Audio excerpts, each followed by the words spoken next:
They go, I'll call you to see how much you made. So when I got the check, I called my sponsor. I said, dude, you left some zeros off this thing. He goes, no, man. He goes, in this business, in the beginning, you do a lot for a little. Later, you do a little for a lot. Well, I didn't have to figure out which end of that program I was on. $9, I put in 80 hours, 20 hours, 20 hours, 20 hours, 20 hours, made $9.35. So that's not like a check. You're the next guy who challenges you, you're going to go, dude, look at that. Right? But I still sponsored 10 people. The next month, I sponsored 10 more. You know how much I made? $40. Second month.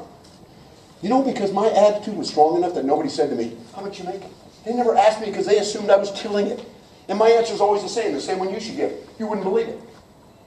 Because that's good. If you're making $1 a month, they wouldn't believe it. If you're making $100,000 a month, they didn't believe that either. So when I was making $100,000 a month, I said the same thing. You wouldn't believe it. They wouldn't.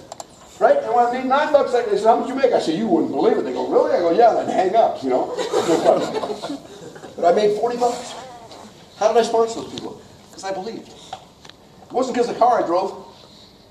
I used to park it down the road and hope that they never saw it and heard it. Right? And I would park. I'd go out after showing the presentation to somebody at their house, and they'd go, where'd you park? I go, I need exercise. I park a little bit of ways.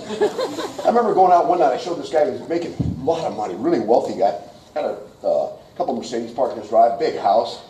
I went in. I didn't give a rip. I said, he needs my business. He has no time in his life. His family's falling apart. This man needs what I got.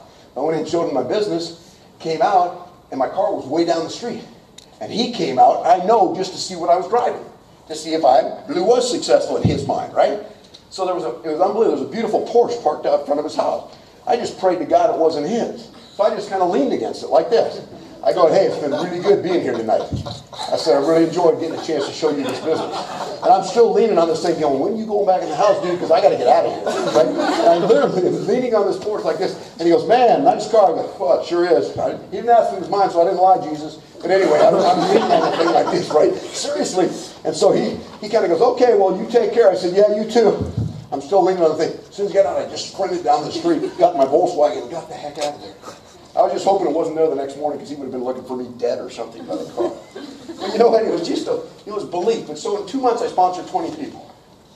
Do you know in the next 24 years, 9 months, or 10 months that I worked my business, I only sponsored 10 more people. In my whole Amway career, I brought in 30 coaches. That was it. And I ended up with close to 80,000 people in my down month. From 30 people. And 20 of them I put in the first 2 months, and 10 of those became millionaires. And a person that made $9.35. Why do I share that with you? It's belief, you guys. I stood up in meetings and I'd share the business like I was already there. You know, it's like I didn't dress very nice, but on the inside I was wearing a damn tuxedo.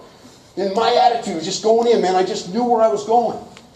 So you worry about, well, people don't seem to be getting in. They're getting in with you. How's your business doing? How you doing?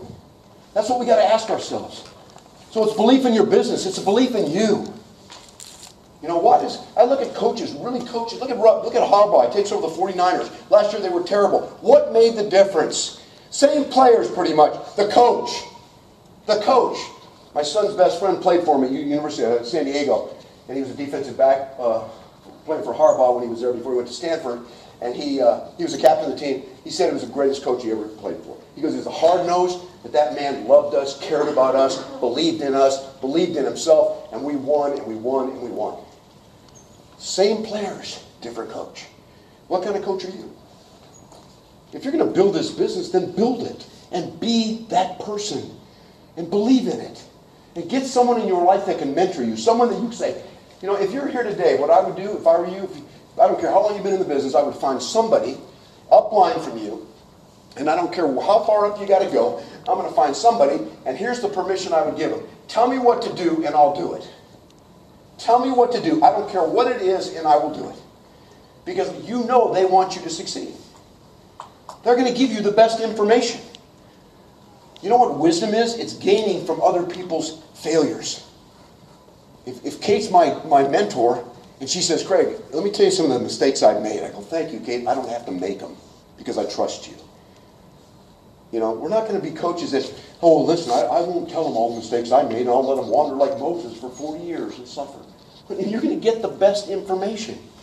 That's a dream call for a coach upline. Hey, Meredith, call me. Craig, tell me what I need to do.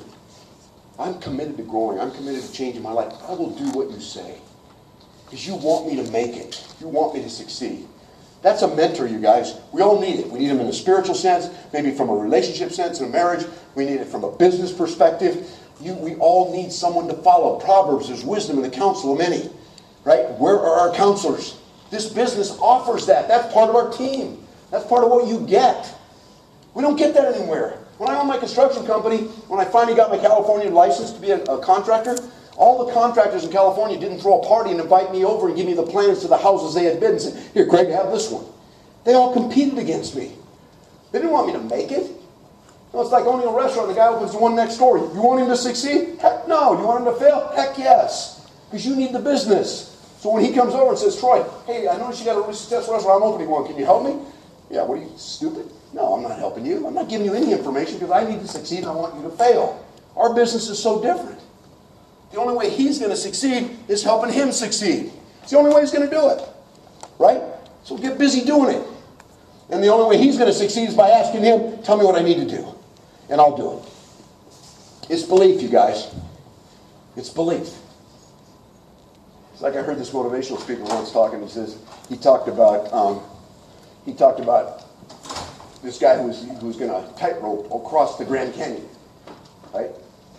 So he runs this cable from one end of the Grand Canyon all the way across to the other side. And thousands of people came to watch him. Oh my God, this man's going to tightrope and walk across the Grand Canyon. And so he's got this wheelbarrow sitting there. He says, I'm going to take this wheelbarrow and I'm going to walk across the Grand Canyon. And everybody's going, yeah. And he goes, who believes I can do it? Not very many people raise their hands. Finally, one dude in the back jumped up and goes, I do! No, I said, no, who really believes I can do this? I'm going to take this wheelbarrow and go across the Grand Canyon. Same dude. I do! You know what he said? Get in the wheelbarrow.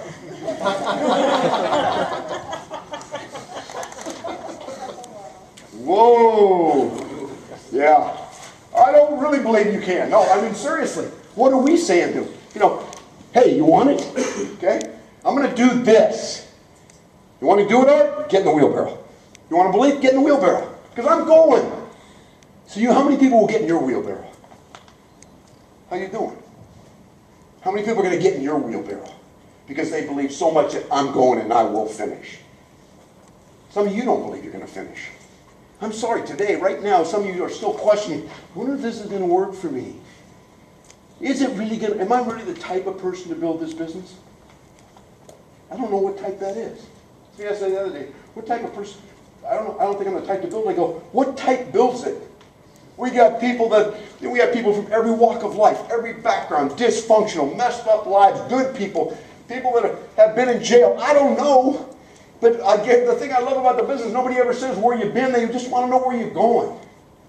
Nobody, when you interviewed, if I'm interviewing Art for the business, I'm not going to say, hey, I'm sorry, Bart. I keep calling you Art. Bart. If I interview Bart for the business, I don't say, hey, can you give me a resume? I want to see if you're successful. I want to kind of see about your background, see what you've done. I want to see if you've ever been in jail, whatever it is. I don't really care. All I say is, where do you want to go? We've got an even playing field, bro. I don't care where you've been. Where do you want to go? And for me, that was a good thing. Because I had a messed up life. I drank too much. I partied too much. I was not a good person for a long time. If somebody would have had to give me a resume about, so what, I succeeded in business. I was a cop, sure. But if I had to pass some purity test, nobody ever would show me the business. I was not a good prospect. In fact, I remember my sponsor saying, I was doing presentations. He came to hear me do one once. He goes, dude, you might want to eliminate the F-bombs while you're sharing this thing. I'm serious. I go, that's one of the strongest words to say how good this business is, right? No, he was serious. I go, okay, I'll start doing it. You know what I mean? It was just part of my language, right? Construction, law enforcement. You know, you don't say, would you please put your hands behind your back? You put expletives or whatever you call them in there, right? So I had to change, right? I had to change. And that's what it's about. And so do you. But nobody says, where have you been? They say, where do you want to go? And that's one of the great parts about this business.